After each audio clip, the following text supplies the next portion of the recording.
हमारे व्रज में एक और सूरदास हुए, उन्होंने ठाकुर जी का खूब भजन किया, तो ठाकुर जी प्रकट हो गए और प्रकट होकर के बोले, अब मैं तुम्हारे सामने आ गया हूं बाबा, अब भजन करना बंद कर दो, अब मैं आ गया हूं, मेरे चरणन में प्रणाम कर ले।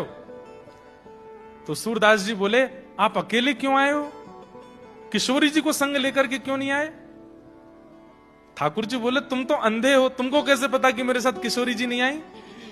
बोले, मैं अभी तक भी अंधा ही हूं, इसलिए यह प्रमाण होता है कि अकेले आप आए हो। किशोरी जी आई होती तो आते ही आंख दे दी होती उन्होंने। किशोरी जी इतनी देर अंधा नहीं रहने देती मुझे। तो ठाकुर जी बोले, अच्छा, तो फिर लगी शर्त, अभी किशोरी जी को बुलाऊं, अगर उनने आकर के बिना पूछे आंख नहीं दी तो बाबा तू हार जाएगा, फिर जो कहूंगा सो करना पड़ेगा।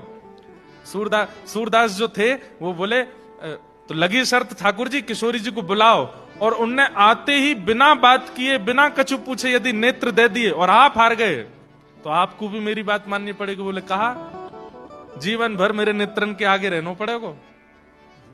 ठाकुर जी बोले, ठीक है, शर्त लगी।